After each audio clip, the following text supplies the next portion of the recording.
मी आता एका इंडियन स्टोअरमध्ये चाललो आहे. मला थोडंफार शॉपिंग करायचं होतं. तर मी तुम्हाला दाखवतो की कोणतं इंडियाचं सामान त्या स्टोअरमध्ये मिळतं आणि किती रुपयाला मिळतं.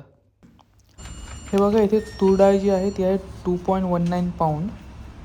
पापरे मुरमुरे 5.79 पाऊंड. बेसन 2.79 पाऊंड्स. लोणचं 2.19 पाऊंड्स. हे बघा, इथे वेगवेगळ्या प्रकारचे लोणचं इथे बाय वन गेट वन आहे.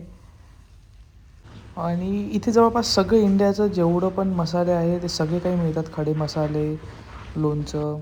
आता बघा तिखट, बघा इथे तिखट आहे 2.19 आणि हळद आहे 5.6 पाऊंडला.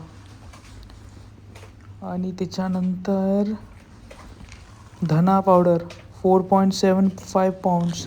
आणि हे बघा, इथे अमूलचे चीज घेतलं आहे मी आणि त्याच्यावर MRP दिलेली आहे 130 रुपीज इंडियन MRP.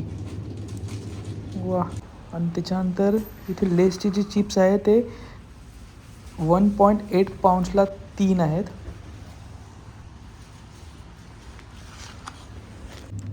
आता इथे अमूलचं तूप 14.50 पाऊंड्सला आहे. तर बघा, मी फक्त ना अर्धा किलो तूर डाळ आणि 200 ग्राम चीज घेतला आहे अमूलचं. तर ह्या दोन्हीचीच किंमत जी झालेली आहे ती 7.18 पाऊंड्स. म्हणजे जवळपास हे झालं आहे 900 रुपयाचा. दुप्पट तिप्पट फरक आहे इंडियापेक्षा.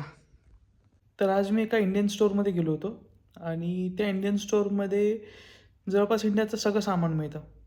तिखट, मीठ, हळद, लोणचं, पापड, इवन हल्दीरामचे प्रोडक्ट्स मिळतात. पार्लेजी जे बिस्किट वगैरे सगळं मिळतं. फक्त त्याची प्राईस जी आहे ती इंडियापेक्षा दुप्पट तिप्पट प्राईसमध्ये आहे. तुम्हाला जर आजचा व्हिडिओ आवडला असेल तर व्हिडिओला नक्की लाईक, शेअर आणि कमेंट करा.